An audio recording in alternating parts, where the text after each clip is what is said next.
Pinag-aaralan ng Malacanang ang paggawa ng regulatory body sa social media kontra fake news.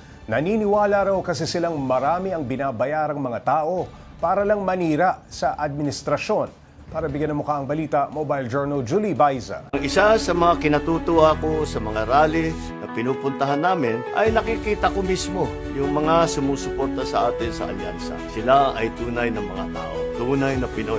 Hindi lang ito mga keyboard warrior o troll, mga totoong tao po sila. Ito ang iginiit ni Pangulong Bongbong Marcos patungkol sa mga taga-suporta ng administrasyon at ng alyansa para sa Bagong Pilipinas senatorial slate. Sa kanyang weekend vlog, sinabi ng Pangulo na nakakausap niya ang kanilang supporters sa mga dinadaluhang campaign rally, nakakamayan at hindi lamang basta nagsasalita sa social media.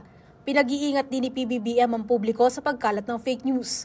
Kakambal ng kampanya ay ang mga intriga at batuhang putik na tinatawag na fake news. Kaliwat kanan na rin yan. Kaya dapat maingat tayo mga mamamayan. Sabi nga natin, ang bagong Pilipino ay marurunong kumilatis sa tama at maling impormasyon.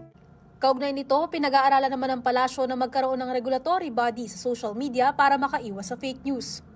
Sabi nga po natin, kapag ka po kasi binabayaran lang ang mga tao para magsalita ng paninira ng walang basihan, hindi po yun freedom of expression. Kasi binubulungan lang sila ng taong nagpapasweldo o nagbabayad sa kanila. So kakaiba po yun sa tinatawag nating freedom of expression.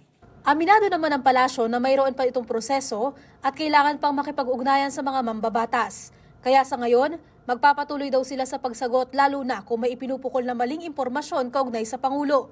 Sumagot din si Castro sa pahayag ni dating presidential spokesperson Harry Roque sa pagkakatalaga sa kanila ni PCO Secretary J. Ruiz.